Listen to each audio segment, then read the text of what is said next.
Hello everyone, it's finally here, the final episode featuring the Kanto champions in the Gold and Silver League. Today, we're going to see if the iconic character Blue could have repeated his exploits from Pokémon Red and Blue by defeating the Indigo League. To recap, this takes place during the Gold and Silver era. Blue, the proud and arrogant trainer of the first generation, lost his title as champion to Red almost immediately after achieving it. The consequences were immediate. His grandfather, Professor Oak, congratulated his rival and criticized Blue's approach toward his Pokémon, saying he didn't treat them with enough care. Frustrated, Blue returned to Pallet Town, only to find that the Viridian City Gym, originally run by Giovanni, had been completely abandoned. Blue took over as the gym leader, but he kept his brash nature, frequently traveling and forcing challengers to track him down in Kanto before being able to face him in battle. That's how Gold ultimately defeated him. But has Blue really softened? Could he, if he wanted to, reclaim at least the title of champion now that Red has left the league? And more intriguingly, could he face Red's Pokémon despite the 20-level difference? That's what we're going to find out in this video. Without further ado, let's present Blue's team as it appears when you face him in the Viridian Gym. The first thing to note is that he has 6 Pokémon, finally, a full-fledged trainer. And what's more, his team is well-balanced. His lead is Pidgeot, a classic choice for him, though its only notable moves are Wing Attack, a stab move with 60 base power, and Quick Attack for priority. His next Pokémon is Alakazam, which has the tools to deal heavy damage with Psychic, while its other 3 moves can be useful depending on the battle. Disable is there to counter Dark-type attacks, and Reflect to provide some artificial bulk to Alakazam's otherwise fragile defense. Recover allows it to regain health mid-battle. Next, we have Raiden, an overused tier Pokémon from the first generation. It brings its 2 best stab moves and serves as Blue's only immunity to electric-type attacks. Moving on, we have Gyarados, not known for subtlety, especially with its powerful moveset like Hydro Pump and Hyper Beam. It's a true Titan capable of causing natural disasters. Then, there's Exeggutor, another Psychic-type Pokémon that also carries the Grass-type. Its moveset includes Solar Beam, which synergizes well with Sunny Day and Leech Seed to drain health from any potential stab resistances. Finally, there's Arcanine, a said legendary Pokémon that completes the Water Grass Fire trio, as Blue doesn't use a traditional starter in this generation. Flamethrower can take advantage of Sunny Day, set by Exeggutor, while Extreme Speed serves as the game's fastest priority move, perfect for finishing off weakened foes. This is a well-leveled team, and the question isn't whether Blue can beat the league, but rather how he will do it. For the first challenge, we face Will, the Psychic-type member of the Elite Four. We always have to start with Pidgeot as the lead.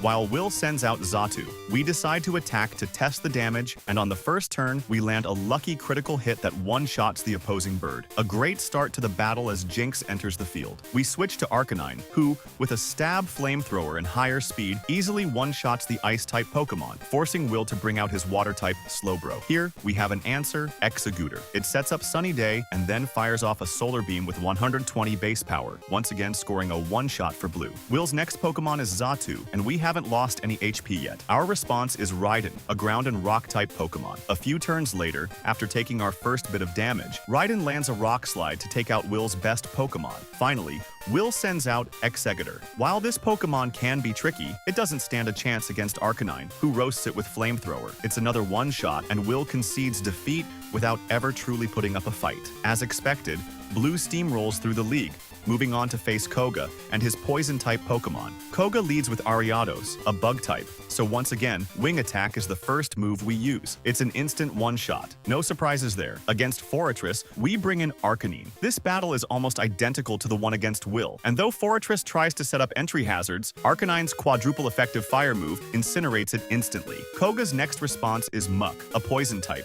Raiden takes the stage again, enduring Spike's damage but countering with a Stab Earthquake that makes quick work of the sewer-dwelling Pokémon. Desperate, Koga sends out Crobat, which attempts to stall with Double Team, but luck is on our side, and a Rock Slide flattens the bat. Finally, Koga's Venomoth poisons us before going down, which is a problem I decided to impose myself another challenge. I decide not to heal my team to keep the league run fair. Speaking of challenges, Bruno is up next. As usual, Bruno's reputation precedes him. He's not particularly impressive. Pidgeot faces Hitmontop, and a super effective Wing Attack one-shots the Fighting-type Pokémon. Pokemon. When Bruno sends out Onix, we switch to Gyarados. Despite taking a Rock Slide, Gyarados' Hydro Pump obliterates the Rock Snake. Bruno sends in Hitmonchan, but we counter it with a flying Pokemon that shrugs off its Thunder Punch. Once again, Wing Attack does the job. Machamp enters the field. Though it lands a Rock Slide on Pidgeot, it still falls to 2 Wing Attacks. Finally, Hitmonlee follows, and the same move takes it out too. Bruno's battle ends in a flash, with Blue barely breaking a sweat. Blue really doesn't have any trouble here, and if it hadn't been for the Onix, we probably wouldn't have needed to switch Pokemon during the battle. In any case,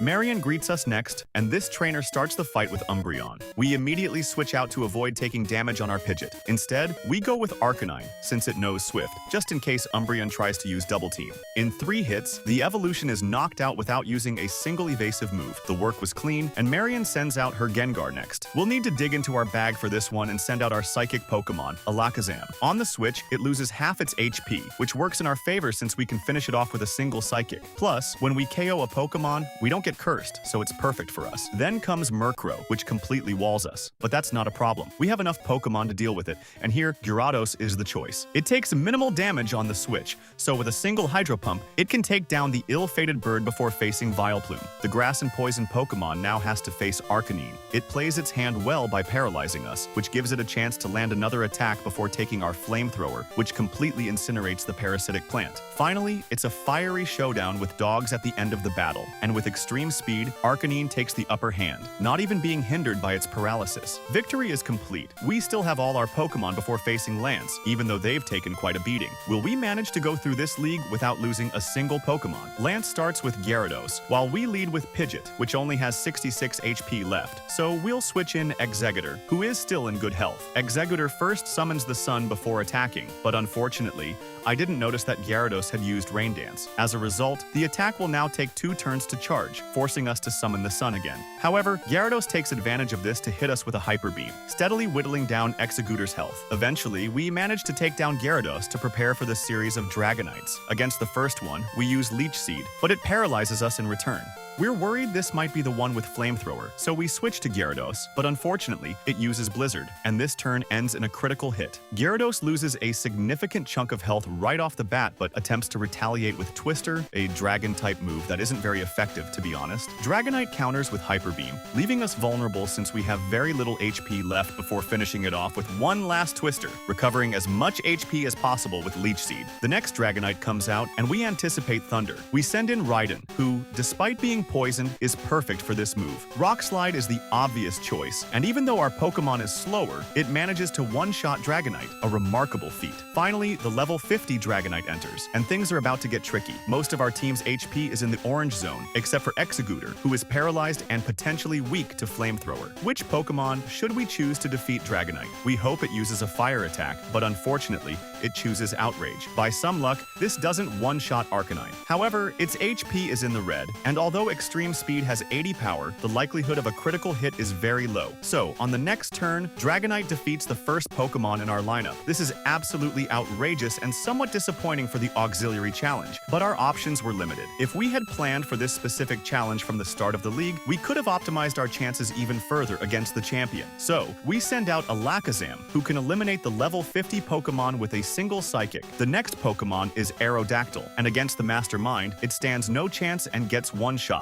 Aerodactyl's final defense is a Charizard, which is noticeably tougher and manages to hit us with a Hyper Beam, resulting in the loss of another Pokemon. We avenge this insult with Gyarados, who defeats Charizard's final Pokemon with a single Hydro Pump, answering the question posed in the video. Yes, Blue could have undoubtedly reclaimed the championship if he had wanted to, with the Pokemon he has in Gold and Silver. These Pokemon provide answers to all the league's challenges, to the point that we didn't even need to heal before returning to the Hall of Fame. But the heart of these videos begins now. As you know, when the champion successfully defeats the league, they face a more intriguing challenge, one that has yet to be completed, climbing Mount Silver to confront Blue's eternal rival, Red. Red, the one who shattered shattered all of Blue's dreams, the one responsible for the death of his Raticate, the one who replaced Blue in his grandfather's heart, sealing his fate as an anti-hero forever. There he is, silent, with a smile on his lips. With this gesture, showing our Pokeball, we are finally going to face him and gauge, for the first time, our respective strengths. He starts the battle with his Pikachu, and we counter with Pidgeot. The matchup is already bad, but we know Pikachu will waste no time using an electric move, and for that, Raiden is perfect. Pikachu's quick attack does nothing, and with Earthquake, our ground and rock Pokemon gives us the advantage before falling to Espeon. Against this Pokemon, we lack a dark type, but our Pokemon should theoretically resist its attacks. However, with a 25 level disadvantage, Psychic deals heavy damage, and on our first turn, we summon the Sun to set up a grass type attack. Unfortunately, Espeon one-shots us, forcing us back to the drawing board to decide which Pokemon is best suited for this situation. Arcanine is called in since the Sun is at its peak, but Psychic hits hard again. Flamethrower can two-shot Espeon. To maximize damage, we use Extreme Speed, but it's not enough, and Arcanine is also KO'd after giving its all in the battle. The situation becomes more difficult for Blue, who sends in Alakazam, knowing it resists Psychic attacks and needs only to deal minimal damage to Espeon. However, it's still slower, and its Pokemon are already at risk. Snorlax is sent out next. The Pokemon that once blocked the cycling road has a clear counter, Raiden. Snorlax's normal attacks don't phase it, and in 3 hits, Raiden can hope to finish Snorlax. Unfortunately, Snorlax uses Rest, healing itself completely, and we end up paralyzed after repeated body slams. This makes us slower and more likely to miss an attack. To make matters worse, Snorlax has Snore, so it's not entirely passive.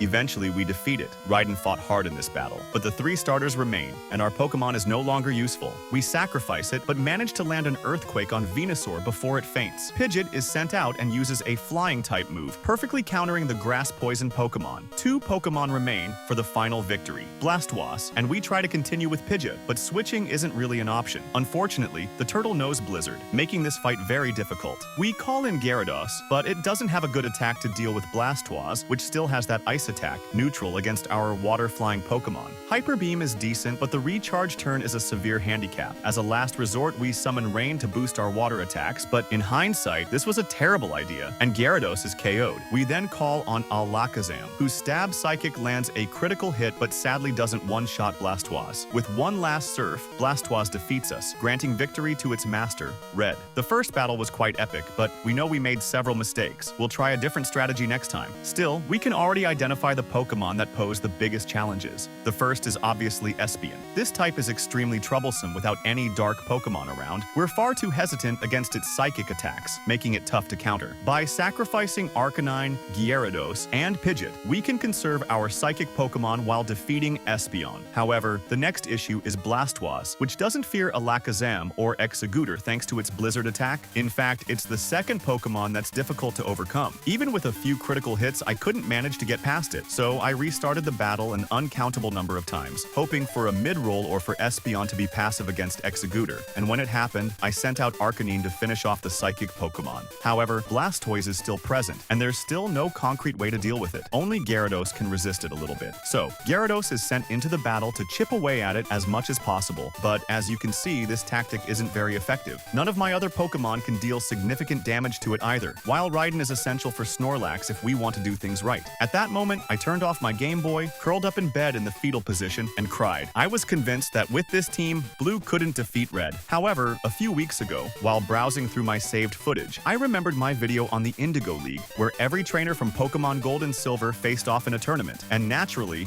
Blue won. After that video, I had planned to do a Blue versus Red battle, and instead of recording it on Showdown, I wanted to do it from Blue's perspective. This kind of test became a sort of pilot for the series on Pokemon League challenges, so I watched it again, and here's the result. A quick clarification though, even though these are Blue's Pokemon, they are different ones I captured, with different EVs and IVs despite having the same levels. Now, on to the battle. Once again, we start with Pidgeot against Pikachu. The switch to Raiden happens automatically, allowing Raiden to finish off the franchise's signature Pokemon. This sets up Espeon, as in the first battle. Here, the switch is logical again. We call on our Exeggutor. This time, Psychic isn't a 2-hit KO, which was more or less the case before with a good roll. Sometimes the attack will be very powerful. Other times, it will be much less powerful, always within the percentage range stated and generally quite reasonable. It might not even be a 3-hit KO when you see the HP we're left with. So we immediately use Leech Seed to recover some HP, and Espeon uses Reflect, which is more or less the ideal scenario compared to previous attempts. Darkness. Then we summon Sunlight, and in this duel, we know that using Solar Beam will land. We've recovered enough HP to survive another Psychic, and then, surprise, our Exeggutor lands a critical hit, which not only finishes off Espeon, but also resolves this difficulty in the best way possible. We haven't lost a single Pokemon. Red then reaches for another Pokeball and sends out Charizard, which we've seen very little of in the previous battles. Charizard is countered by our Gyarados, which first activates Rain Dance to weaken its fire moves. In this battle, Gyarados hangs on with 1 HP. Once again, luck, or the RNG, call it what you want, worked in our favor. Gyarados still ends up fainting, but Raiden has a Rock-type move that is 4 times effective, while Flamethrower does practically nothing to Raiden despite its low special defense. At this point, 3 Pokemon are fainted on Red's side, compared to 1 on ours. So far, the trade-off isn't too bad. When Venusaur comes onto the field, we immediately respond with Arcanine. It takes a Giga Drain,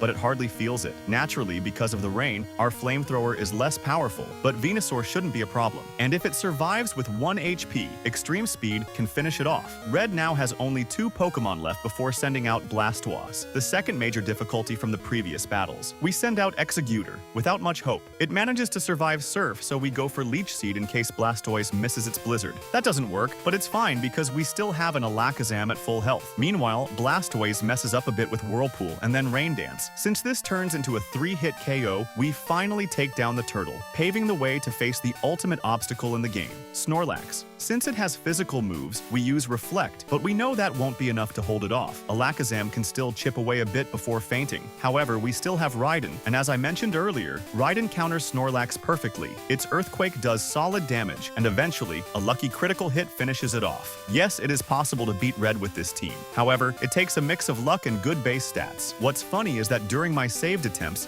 I managed to win this battle on the first try, even though it heavily relied on luck. Meanwhile, I struggled endlessly with the team I used to finish the league, but here we have it, our first trainer who beats Red. So yes, it was possible. Honestly, Blue was the only one who stood a chance, except maybe Silver, whom we've already covered. I hope you enjoyed the final result and were surprised when you saw the earlier defeat against Blue. I hope the extra challenge with the league was interesting. Here, you can see the final tier list of Kanto's gym leaders, with Blue reigning supreme at the top, true to his position. If you've watched this episode, it probably means you've seen the whole series. So, I'd like to ask you a question. Would Johto's gym leaders stand a chance? We know their levels are generally very low, but maybe the last 2 or 3 could hold their own against the first league members. Would that interest you? Feel free to leave a comment, so I can prepare the sprites for a possible video after the holidays. To make sure you don't miss anything on the channel, don't hesitate to subscribe. See you soon for new adventures. Au revoir.